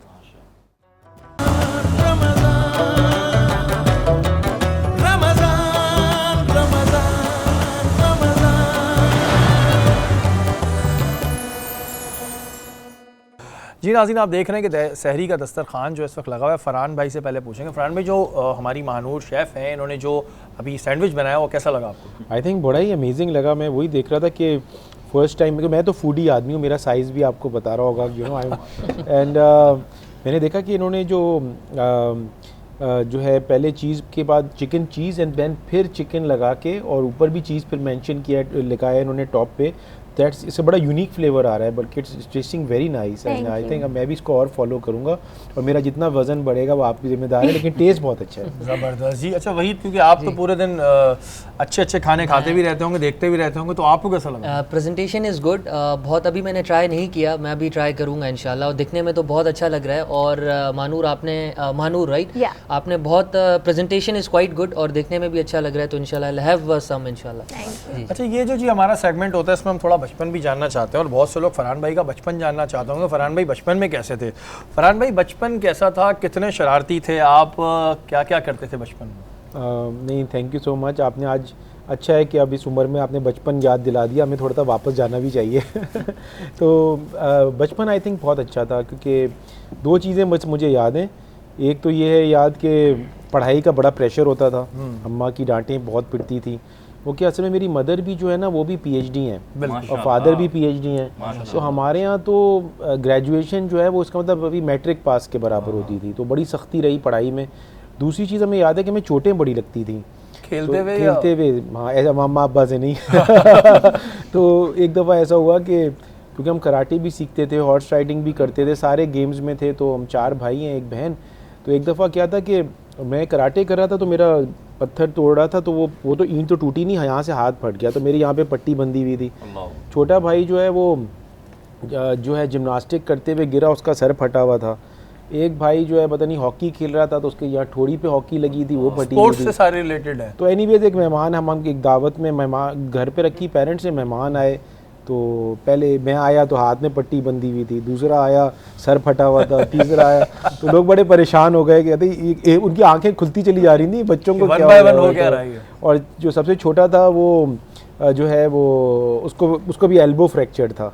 तो मैंने कहा इस तरह से बचपन में तो हम लोग बड़े फ़नी फैमिली थी, मतलब क्योंकि हम इतने स्पोर्ट्स में थे, हंटिंग, हॉर्स राइडिंग, तो गेम्स में पेरेंट्स ने डाला तो बड़ी चोटें लगी। लेकिन मैं आपको एक बात बताऊं, मैं बहुत रिक्वेस्ट करूंगा आपके चैनल से कि बच्चों को सिर्फ पढ़ाई में नहीं, extra curricular healthy extra curricular activities में ज़रूर डालें कि उनकी एनर्जी भी होती है, अच्छे दोस्त भी बनते हैं और स्पोर्ट्समैन स्पिरिट आती है। स्पोर्ट्समैन स्पिरिट क्या है कि अगर आप किसी से हार गए तो आप उसको मुबारकबाद देते हैं कि वो आपसे बेहतर था या बेहतर थी, और फिर आप मेहनत करके उसको बीट करने की कोशिश करते हैं। आई थिंक हमारे मुल्क में जो सबसे ज़्यादा ज़रूरत है ये नहीं कि लोगों को गिरा के आप ऊपर चढ़ गए, स्पोर्ट्समैन स्पिरिट की ज़रूरत है, और इसी वजह से हम कोशिश करते हैं कि स्पोर्ट्स को बड़ा स्पॉन्सर भी करें और हेल्प आउट भी करें। बिल्कुल करना चाहिए जी। ये PUBG और ये बैठे बैठे बच्चे कंप्यूटर गेम्स खेलते रहते हैं, बस हेल्दी एक्टिविटी नहीं होती। वही क्योंकि आप तो अभी भी 30 ईयर्स ओल्ड, आपसे आपका बचपन रिकॉल करने में आपको ज़्यादा मुश्किल नहीं होगी।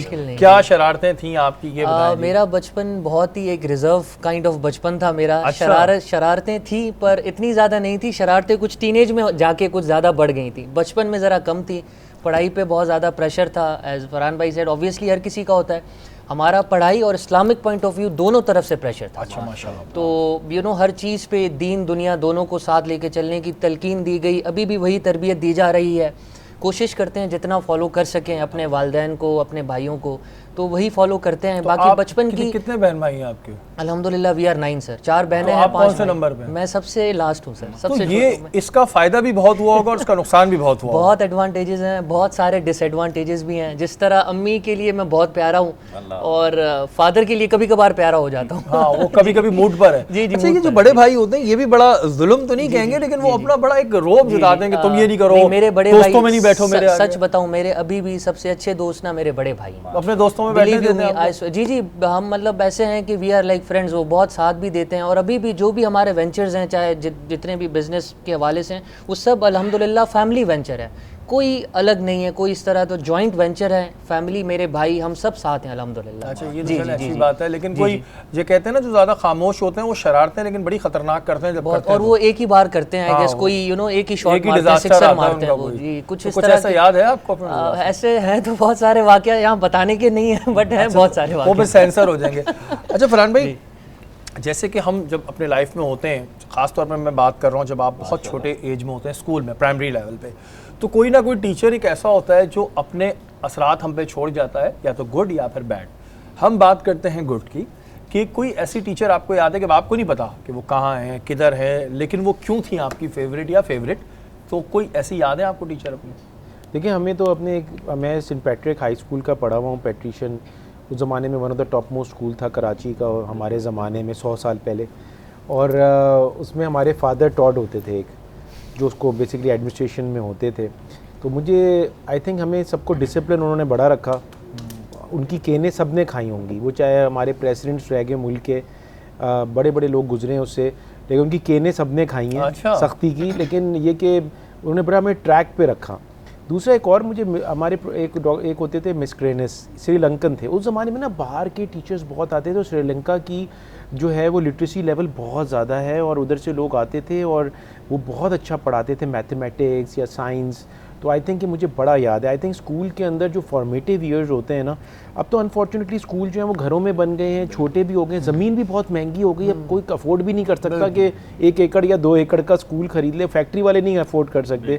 So unfortunately, but I think कि मुझे ये दोनों टीचर्स, और ज़ाहिर रिलीजन के अपने इस्लामिक टीचर्स अपनी जगह है, लेकिन मैं अप्रिशिएट करूँगा कि दूसरे मज़हब के लोग जिन्होंने हमें बड़ा ग्रूम किया और हमें हर वो चीज़ सिखाई जो कि हमें honesty, dedication, commitment, sincerity, loyalty, वफ़ादारी जो है वो हमें, और सख्ती से भी सिखाई।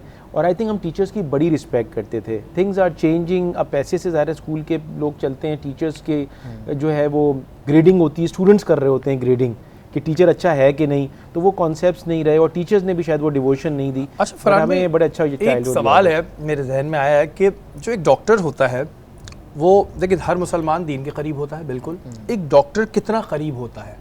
क्योंकि कई दफ़ा ऐसा हो जाता है कि आपका दिल तो ये कह रहा है कि मैं कर दूं, बट कुछ रीजंस होते हैं, कुछ वजहों से कोई काम ऐसा हम नहीं कर पाते बीइंग अ डॉक्टर, तो कितना करीब होता है वो? नहीं, आई थिंक कि मैं तो आपको बताऊं, हम तो बहुत ज़्यादा करीब होते हैं, क्योंकि हम तो मिरेकल्स देखते हैं ना। बिल्कुल, कि कभी कभार ऐसा होता है कि हम इंसान जो है वो सब बेहतर करके, कोशिश करके, अब साइंस इतनी, टेक्नोलॉजी इतनी एडवांस हो गई है कि आप तकरीबन हर चीज़ ठीक कर रहे होते हैं, लेकिन फिर भी बंदा ठीक नहीं होता। अगर ठीक करता है तो सिर्फ उसकी ज़ात ठीक करती है। तो ये मिरेकल्स आप लोग देखते रहते हो? हाँ, रोज़ के देखते हैं। मेरी फील्ड इन्फेक्शियस डिजीज़ है, मैं डायग्नोस्टिक्स में ज़रूर हूँ, लेकिन मैं मेडिकल डॉक्टर हूँ। तो मैंने तो देखा है कि अनबिलीवेबल चीज़ें होती हैं। और मैं आपको बता दूं कि अल्लाह ताला ने वाकई में, मैं इसका इतना बिलीफ है कि अल्लाह ताला ने जिसकी ज़िंदगी रखी, इवन कोविड से 90 ईयर्स ओल्ड लोग जो है ना वो ठीक हो रहे हैं, और 40 ईयर्स ओल्ड लोगों की डेथ हो रही है, जबकि जिनकी बॉडी भी स्ट्रांग है। अल्लाह ताला ने टाइम रखा हुआ है। एक बहाना है। फरहान भाई, जैसे हमारे यहाँ कहते हैं कि जो एक फ़ौजी होता है वो मेंटली तौर पे बहुत स्ट्रांग होता है, उसके आसाब पे बड़ा काबू होता है, तभी वो जंग लड़ पाता है। इसी तरह अगर हम बात करें डॉक्टर को कितना मजबूत होना चाहिए आसाबी तौर पे, क्योंकि कंटिन्यूसली बीमारियां सुनने से और देखने से आपको फील होने लगता है। जैसे अभी आपने बोला तो मैंने कहा फरहान भाई तो वहम होने लगेगा, तो डॉक्टर्स पे कितना ज़रूरी है अपने आसाब पे काबू रखना? मैं आपको बताऊं बहुत ज़्यादा इम्पैक्ट होता है, और अगर हम जनरली बात करें तो बहुत ज़्यादा होता है, लेकिन कोविड में तो बहुत ज़्यादा हुआ। काफ़ी डॉक्टर्स ने सुसाइड भी करी, इतने प्रेशर्स आ गए उनके ऊपर, और इतनी डेथ्स देख देख के डेफिनेटली बहुत डेट्रीमेंटल है। फिर क्या हुआ कोविड में, शुरू में तो पता ही नहीं था ना, तो घर वालों से 2-3 हफ्ते मैं नहीं मिला, महीना नहीं मिला कि कहीं इन्फेक्शन ट्रांसफ़र नहीं हो जाए, उसके बारे में इतना पता नहीं था। तो बहुत चैलेंजिंग प्रोफेशन है, और मैं समझता हूँ बहुत बड़ी जिम्मेदारी है, और मैं सब डॉक्टरों से भी रिक्वेस्ट करूँगा कि उस जिम्मेदारी को भी पूरा करना चाहिए। अच्छा, डॉक्टर्स इमोशनल होते हैं या नहीं होते? ये एक सवाल है कि डॉक्टर्स को अक्सर ये कयास, मतलब हम देखते हैं कि लोग कहने लगते हैं कि तो डॉक्टर है, अक्सर आप हॉस्पिटल्स में झगड़े सुनते हैं, गलत होते हैं, नहीं करना चाहिए, डॉक्टर अपनी जॉब कर रहे होते हैं। सवाल लेकिन ये है कि डॉक्टर इमोशनल होते हैं कि नहीं?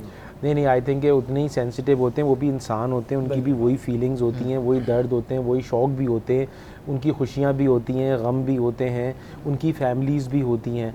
असल में जैसे मैंने आपसे कहा ना, अभी हम गवर्नमेंट और प्राइवेट सेक्टर की बात कर रहे थे, या आवाम की और गवर्नमेंट की, उसी तरह से एक पेशेंट की और एक डॉक्टर की रिलेशनशिप है, उसी तरह से एक टीचर की, उस्ताद की और उसके स्टूडेंट की रिलेशनशिप्स हैं। आई थिंक कि हमें जो है ना, क्योंकि अनफॉर्चुनेटली गवर्नमेंट्स के अपने चैलेंजेस इतने आते हैं कि सॉर्ट ऑफ लीडरशिप का फुकदान रहा है कि जो एथिकल और जो सिविलाइज्ड लोगों के अंदर ट्रेनिंग्स होनी चाहिए, मोरल वैल्यूज़ होनी चाहिए, शायद वो कहीं घूम गई हैं। अच्छा फरहान, नफ्सा नफ्सी के अंदर। तो आई थिंक कि ये हर प्रोफेशन बड़ा कॉमन सवाल है जो लोग भी बड़ा परेशान, डॉक्टर्स की राइटिंग कब सही होगी, समझ नहीं आती। फरहान भाई वो लिखते क्या है, हम पढ़ते रह जाते हैं, और वो मेडिकल स्टोर वाला पढ़ लेता है। डॉक्टर्स की राइटिंग ये कोई वो है, कोई साइन है या कोड वर्ड है कि ऐसा लिख के समझ ही ना है? वैसे ये बात है, एक फैक्ट बात है, मुझे नहीं पता क्यों वाकई में। ये टाइम आपकी राइटिंग इतनी ख़राब होना शुरू हो जाती है कि कभी कभार तो डॉक्टर्स अपनी राइटिंग खुद भी नहीं पढ़ पा रहे होते। ये होता है, ये है, लेकिन ऐसा होना नहीं चाहिए। अब ये बड़ा अच्छा हो गया कि कंप्यूटर और IT टेक्नोलॉजी आने से कि everything has to be written, और MR नंबर आ रहे हैं। तो आई थिंक कि टेक्नोलॉजी ने अगर बहुत सारे सोल्यूशंस किए हैं तो ये सोल्यूशन भी कर देगा। अच्छा, ये एक बात मुझे वहीद बताइएगा कि जो आप लोगों का बिजनेस है, जी ख़ास तौर पे मैं बात करता हूँ रेस्टोरेंट का, जी सर, इसमें आने का शौक कैसे हुआ? क्योंकि इस वक्त में तो बड़ा एक सूरत हाल ख़राब है, एक ज़माने में बड़ा ये बिज़नेस चलने वाला बिज़नेस, अभी भी इंशाल्लाह चलेगा। तो आने का शौक किस तरह हुआ, और पाकिस्तान में क्या बिज़नेस करना आसान है? पाकिस्तान हमारा वो मुल्क है, अल्लाह ताला की तरफ से एक दिया गया तोहफ़ा है। यहाँ पे जो बिज़नेस हो सकता है, मैं समझता हूँ किसी मुल्क में नहीं हो सकता। हमें ये समझना चाहिए। बड़ी जी हमें काफ़ी आया कि जी वहाँ जाके ये स्टार्ट हो जाए, बट पाकिस्तान से बेहतर कोई मुल्क नहीं है। बिल्कुल। और बात मैं रियलिटी की आपको करूँगा। आपने ये सवाल पूछा मुझसे कि रेस्टोरेंट का कैसे आया माइंड में, एक ट्रैवल इंडस्ट्री से लेकर एक रेस्टोरेंट कैसे आया। मेरे एक भाई हैं, मैं उनसे बहुत ज़्यादा फ्रेंडली हूँ, जुनेद उनका नाम है। तो हम अक्सर, एक हमारी 7 साल प्लानिंग थी, हमने ऑलमोस्ट 3 से 4 साल तो हमने सिर्फ एक जगह को चूज़ करने के लिए कि एक पाकिस्तान की आवाम के लिए, ना कि सिर्फ कराची की आवाम के लिए, एक पाकिस्तान की आवाम के लिए एक खूबसूरत ट्रेडमार्क छोड़ के जाना है। ना कि सिर्फ खाने के लिहाज से कि जो बाहर से भी लोग आएँ उनको एक स्ट्रक्चर ऐसा दिखे कि उनको प्राउड फील हो कि यहाँ भी ऐसे लोग और ऐसी चीज़ें अल्हम्दुलिल्लाह हैं। तो हमने काफ़ी एक प्लानिंग की, सोचते रहे, एक होता है ना, एक इरादा किया, एक पुख्ता इरादा किया।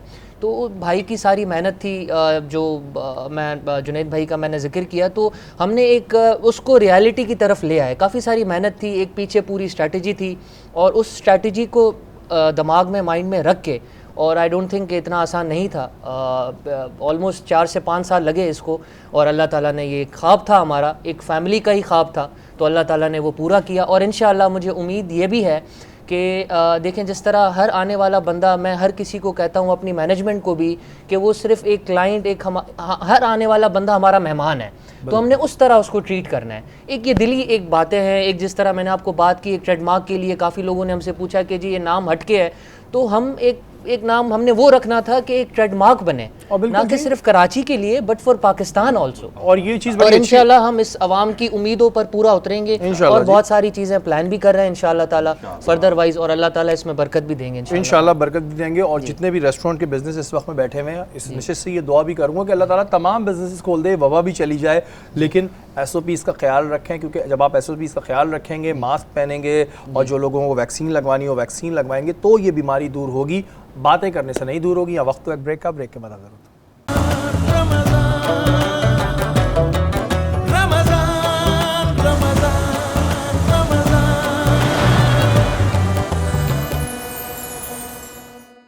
बहुत अहम वक्त है, बहुत कीमती वक्त है। थोड़ी देर में अज़ान फ़जर होने वाली है और ज़्यादा से ज़्यादा अपने मुंह से अच्छे अल्फाज निकालें, दुआ करें हमारे लिए भी, अपने लिए भी।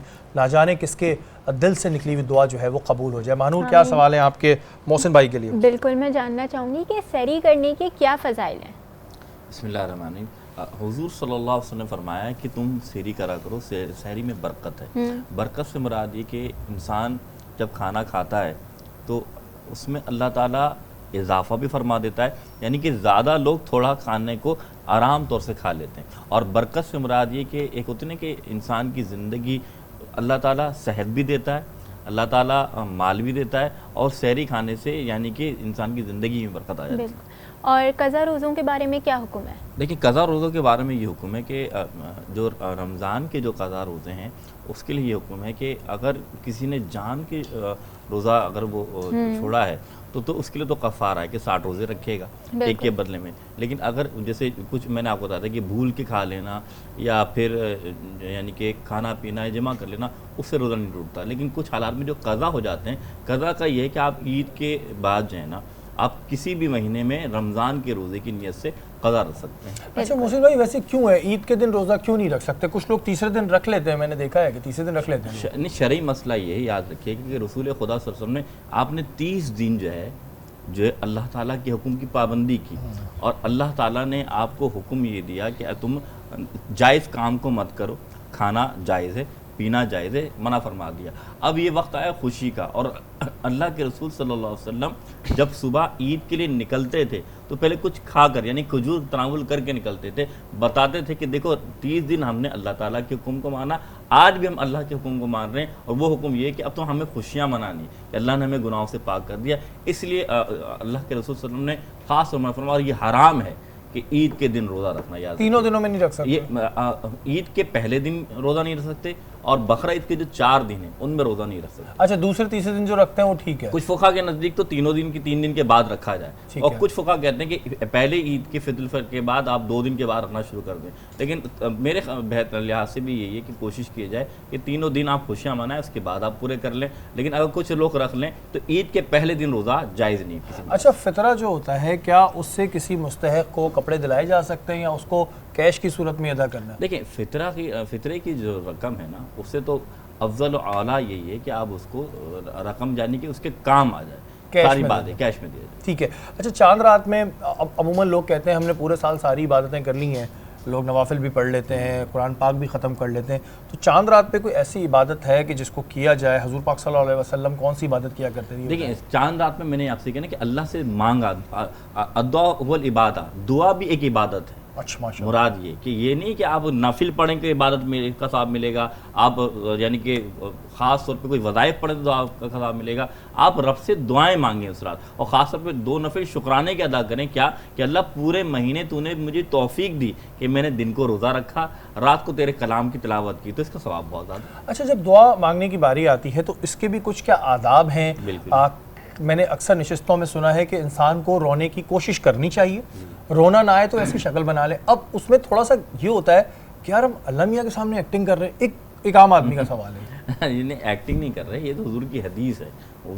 बंदा मिसाल के तौर पे किसी ऑफिसर के सामने खड़ा हो, उसे अपनी बात मनमानी हो, तो आपने देखा है कि ना चाहते हुए भी इंसान ऐसा मुंह बना लेता है कि उसको रहम आ जाए।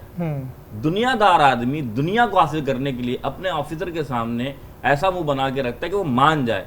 तुम रब के सामने खड़े हो। लेकिन ये हमें पता होता है ना कि रब को तो पता है, अब ऑफिसर बिल्कुल रब को पता है, लेकिन रब पसंद फरमाता है कि ये बंदा मुझसे मांग तो रहा ना गिड़गिड़ा के।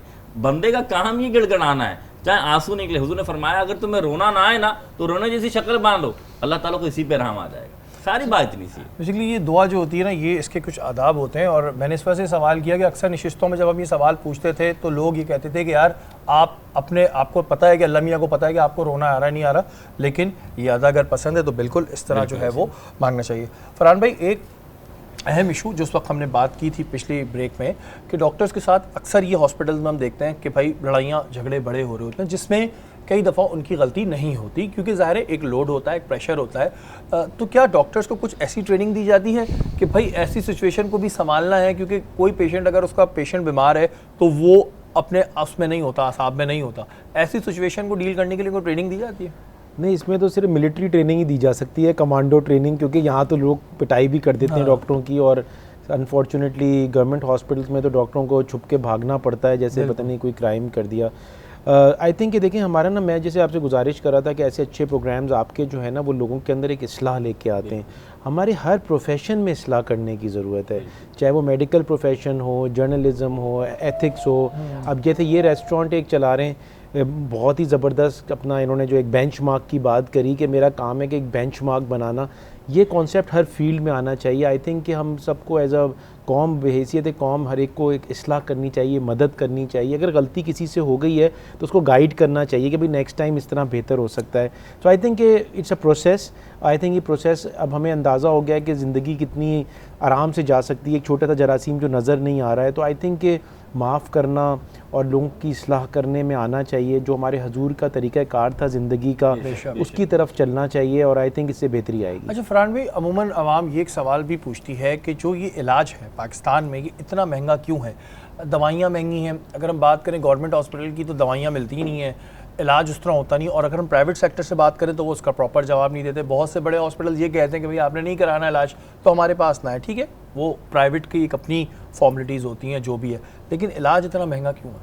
बड़े मुश्किल सवाल आप पूछ रहे हैं। असल में देखें, पहली बात यह है कि गवर्नमेंट हॉस्पिटल की बात तो चलें अलग है, गवर्नमेंट को वो, अगर गवर्नमेंट देखें, अगर हमारी हेल्थ सेक्टर और एजुकेशन सेक्टर में सही काम हो जाए ना तो प्राइवेट में कोई जाएगा ही नहीं। पहला तो जिम्मेदारी I think government of Pakistan की या किसी भी गवर्नमेंट की है। लेकिन ज़ाहिर आबादी भी बढ़ती जा रही है, टैक्स नहीं लोग पूरा देते ज़ाहिर सिस्टम चलाने के लिए। लेकिन मैं आपको बताऊँ प्राइवेट सेक्टर की वाकई में चैलेंजेस हैं। मेरा हॉस्पिटल नहीं तो मैं न्यूट्रल होकर आपको बताता हूँ। पहला तो ये है कि जो इलेक्ट्रिसिटी के बिल हैं, जो फैक्ट्री के रेट्स होते हैं, वही कमर्शियल रेट्स जो हैं वो हॉस्पिटल्स के और क्लिनिक्स के भी होते हैं। इनकम टैक्स की स्लैब्स वही 30-35% इनकम टैक्स की स्लैब्स हैं। मशीनों के ऊपर वैसी ड्यूटीज़ हैं जैसे कि गाड़ियाँ ख़रीदते हैं ना, उस पर ड्यूटीज़ हैं। आपको पता है हमारे यहाँ गाड़ियाँ कितनी महंगी हैं? बिल्कुल। आपके ख्याल से दुनिया की बहुत गाड़ियाँ हमारी सबसे ज़्यादा महंगी होंगी क्योंकि ड्यूटी उस पर बहुत ज़्यादा लग जाती है, टैक्सेस इतने ज़्यादा लग जाते हैं। तो आई थिंक ये सारी चीज़ों को रिविज़िट होने की ज़रूरत है, और जैसे मैंने पहले आपसे, तो ओवरऑल कॉस्ट बढ़ जाती है। लेकिन मैं आपको बताऊँ, जो इलाज अभी भी पाकिस्तान में हो रहा है ना, दुनिया में आप कहीं पर भी जाएंगे ना, उससे ज़्यादा ही आपको कॉस्ट। अच्छा फरहान भाई, अगर प्राइवेट सेक्टर की ये चीज़ें वेव ऑफ कर दी जाएँ, उनकी जो मशीन्स होती हैं उस पर टैक्स उस तरह ना लिए जाए, इनकम टैक्स में कमी आए, तो क्या फिर आपको लगता है कि कमी बेशी आएगी, आवाम का फ़ायदा होगा? हाँ बिल्कुल। अभी सारे सूबों ने जो है ना वो हेल्थ केयर कमीशंस बना दिए हैं। सिंध ने भी सिंध हेल्थ केयर कमीशन है, पंजाब का हेल्थ केयर कमीशन तो बहुत अच्छा काम कर रहा है, रेट्स रेगुलेट हो रहे हैं। इवन डायग्नोस्टिक्स पे भी कोविड के रेट, टेस्टों के रेट्स जो थे, लैब्स ऊपर ही चार्ज कर रही थी, अपने हिसाब से कर रही थी, फिर गवर्नमेंट ने रेट्स फिक्स कर दिए, अभी वैक्सीन के रेट्स फिक्स कर दिए। तो आई थिंक कि गवर्नमेंट और प्राइवेट सेक्टर की बात सुन के एक बीच का रास्ता निकल सकता है। बिल्कुल मैं आपकी बात को सेकंड करूंगा कि ओवर कॉस्टिंग नहीं होनी चाहिए, अनड्यू भी एडवांटेज नहीं लेना चाहिए सिचुएशन का।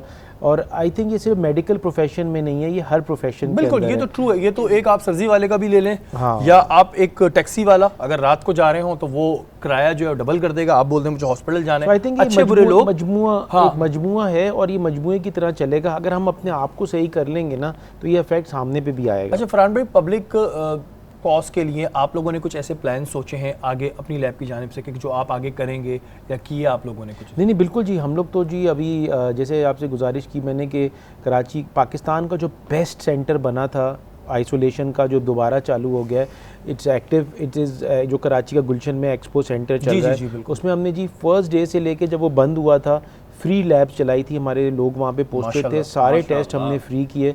और अभी भी हम लोग 3 हेल्थ सेक्टर के अलावा हम अभी बेतहाशा कैंप्स कर रहे हैं। मकसद ये 4-5 बीमारियों को हमने टारगेट किया हुआ है। सबसे पहले ऑस्टियोपोरोसिस है। लोग कहते हैं कि मेरी वालदा थी, वो गिरी थी और हड्डी टूट गई। असल में पहले हड्डी टूटती हैं फिर गिरते हैं, और इसका 25-30 रुपए का ज़्यादा इलाज नहीं है, उसकी अवेयरनेस क्रिएट कर रहे हैं। फिर औरतों में ना हीमोग्लोबिन की, खून की कमी हो जाती है, उसकी वजह से लिथार्जी, इरिटेबिलिटी हो जाती है, चिड़चिड़ापन, वो काम नहीं कर पा रही, वो इतनी थकी हुई रहती हैं, जो कि बेसिकली थोड़ी सी हेल्प से वो ठीक हो जाती है। तीसरी डायबिटीज़। हमारे पास जो 2 बीमारियाँ हैं ना इस वक्त, वो वबा के तौर पर असल फैल रही हैं। जो वबा नहीं है, डायबिटीज़, शुगर की बीमारी और ब्लड प्रेशर, तो इसकी आगाही कर रहे हैं। बिल्कुल। तीसरी ये कि कोविड के अंदर तो हमने जो है वो फ्रंट लाइन में हमारे पुलिस ऑफिसर्स भी थे, पुलिस के लोग जवान जो डील कर रहे थे, उनकी ट्रेनिंग थी कैसे बचाव किया जाता है। तो हम लोग कोशिश ये करते हैं कि कम्युनिटी सर्विस जो है वो साथ साथ की जाए बिल्कुल और हमारा फ़र्ज़ है हाँ, ये तो। ये एक बहुत अच्छी बात है कि अगर कोई इस तरह की सर्विस कर रहा है, क्योंकि प्राइवेट सेक्टर्स का ऐसे कोई उनकी ऊपर कोई जिम्मेदारी नहीं है, लेकिन जाहिर है क्योंकि मुल्क हमारा है, लोग भी हमारे हैं, तो इसमें जो अपनी जिम्मेदारी अच्छी करता है बड़ी खुशी होती है। वही वो लोग जो ख़ास तौर पे फूड इंडस्ट्री में आना चाहते हैं, उनके लिए कोई मशवरा है आपके पास कि क्या चीज़ों का होना ज़रूरी है? कुछ लोग कहते हैं जी फाइनेंस होना चाहिए, कुछ लोग कहते हैं एक्सपीरियंस स्टाफ होना चाहिए। आप क्या समझते हैं वो यंगस्टर जो अभी सोच रहे हैं अपने लेवल पे काम शुरू करने हैं, क्या करना चाहिए? सबसे पहले तो दो चीज़ें क्लियर होनी चाहिए कि आप पैसा कमाने आ रहे हैं या पब्लिक के लिए आ रहे हैं। तो आपकी स्ट्रैटेजी क्या है, आपका एक विजन, एक मिशन क्लियर होना चाहिए। उसके बाद एक रेस्टोरेंट एक वो इंडस्ट्री है ना कि सिर्फ, क्योंकि ये सर्विस वाला काम है, जितने भी सर्विसेज वाले काम हैं, जिस तरह फरहान भाई ने भी कहा ये भी एक सर्विसेज, तो उस पे आपने 24 घंटे फोकस रहना है फॉर द पब्लिक, आवाम के लिए, अपने लिए नहीं। पहले आवाम है, बाद में आप हैं। तो जो भी आएँ तो प्लीज़ ये सोच कर आएँ कि आवाम का कुछ फ़ायदा, आवाम के लिए कुछ एंटरटेनमेंट, तो कुछ इस लिहाज से आएँ तो ज़्यादा बेहतर है। अगर सिर्फ वो अपना मुनाफा सोच कर आएंगे तो आई डोंट थिंक फिर आप लोग ना आएँ रेस्टोरेंट। अच्छा, बहुत से लोगों का ये होता है कि जब उनका बिजनेस चल जाता है या उनका रेस्टोरेंट बहुत ऊपर चले जाता है तो क्वालिटी में भी कुछ हमें फ़र्क नज़र आने लगता है और रवैयों में फ़र्क आ जाता है कि बस ठीक है जी हमारे पास तो कस्टमर लाइन से खड़े हैं, अगर आने हैं तो आए, नहीं आना नहीं आए। ये कितना नुकसानदेह होता है? ये बहुत ज़्यादा, ये एक वर्ड ऑफ माउथ जब चीज़ बन जाती है ना, खुदा ने तभी तो कहा कि तकब्बुर और ये सारी चीज़ें, इससे आप जो है ना हटके रहें तो ज़्यादा बेहतर है। जिसने ये तकब्बुर और ये चीज़ें आ गई तो मैं समझता हूँ कि वो उसके लिए तो ज़वाल है ही है। तो एक वर्ड ऑफ माउथ, हमारी एक पाकिस्तानी अवाम का एक ये भी मसला है कि अगर कोई वर्ड ऑफ माउथ हो जाता है तो वो एक बिल्कुल ही उस कैटेगरी, उस क्वालिटी को गिरा देते हैं। तो वो अब जिस तरह हम खुद अब यहाँ पे होते हैं, तो एक हमने एक इरादा किया है कि चाहे कुछ भी हो जाए, चाहे इंशाल्लाह पूरे पाकिस्तान में ब्रांचेस हो जाएं, पूरे शहर में ब्रांचेस हो जाएं, इसको खुद देखना है। एक वर्ड ऑफ माउथ होता है, क्वालिटी वाकई गिर जाती, हकीकत है। कुछ ऐसे नाम हैं वो मैं लेना नहीं चाहूँगा, तो क्वालिटी काफ़ी गिर जाती है आफ्टर वर्ड ऑफ माउथ अगर कोई बन जाए। तो ये एक पाकिस्तानी अवाम का एक ये भी मसला है। अच्छा, एक हाइजीन का ख़ास तौर पे आपको कितना ख्याल रखना होता है अंदर? क्योंकि अक्सर हम देखते हैं, मैंने बड़े रेट्स किए हैं इस तरह के अपने प्रोग्राम्स में, कि हम जाते हैं अंदर तो देखते हैं कि जी नाक़िस तरीके से तेल पड़ा हुआ है, खुला हुआ है, चूहे घूम रहे हैं, चीज़ें घूम रही हैं। ये क्यों हो जाता है? पैसे उनके पास बिल्कुल होते हैं लेकिन वो सफाई पे तवज्जो नहीं देते। किचन में चले जाओ तो बंदे की तबीयत ख़राब हो जाती है। जी अल्हम्दुलिल्लाह हमारा किचन ओपन है, आप जब भी आएँ, हमारा एक बुफे सिस्टम है, अला कार्ट सिस्टम है। आप जब भी, जहाँ हमने किचन सबके लिए खोल दिया है कि जो आना चाहे हमारा किचन भी देख सकता है। सफाई सबसे पहली, ऑब्वियसली सर सफाई नहीं होगी तो ये तो पब्लिक, मैंने जिस तरह बात की कि पब्लिक के लिए सोचना है, तो उसका ये एक मौजू है कि सफाई पहले है। और सफाई का बहुत ही ऑब्वियसली हम भी ख्याल रखते हैं और हर किसी को रखना चाहिए। Obviously it is a mandatory, सफाई निस्फ ईमान भी है। और हाइजीन की आपने बात की, फूड में तो पहले होनी सफाई चाहिए कि कोई भी आपने ऑयल से लेकर एक इंग्रेडिएंट जो भी यूज़ किया जाए, तो ऑब्वियसली आई डोंट थिंक कि कोई भी ऐसा होगा तो ये हमारे लिए प्रॉब्लम क्रिएट है। बिल्कुल जी, जो ऑनेस्टी से कोई काम करे ना जी। और 2-3 चीज़ें मैं थोड़ी ज़रूर ऐड करना चाहूँगा कि एक तो चीज़ जो बहुत अच्छी बात की इन्होंने, दूसरी चीज़ है कि ऑनेस्टी से अगर आप काम करें, नीयत आपकी सही हो और आप ऑनेस्टी से काम करें तो फिर चीज़ें अल्लाह ताला भी ब्लेस करता है। और सेकंड चीज़ ये है कि एक चीज़ मैं ज़रूर कहूँगा, सिर्फ रेस्टोरेंट इंडस्ट्री में या दूसरी इंडस्ट्री में आने के लिए बहुत ज़्यादा ज़रूरी है कि सही कॉन्सेप्ट्स होने चाहिए। लोग कभी कभार सोचते हैं यार मैं अपना बिज़नेस करूँगा, वो इसलिए करूँगा कि मैं नहीं चाहता कि मेरा कोई बॉस हो।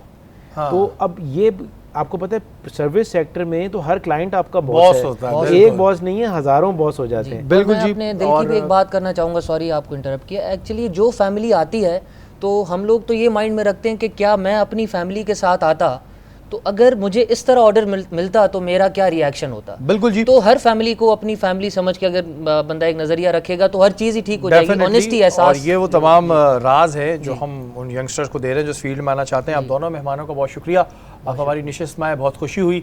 और मोहसिन भाई, हो सकता है आज ये हमारी रमज़ानुल मुबारक की आखिरी सहरी हो, तो आपका भी बहुत शुक्रिया।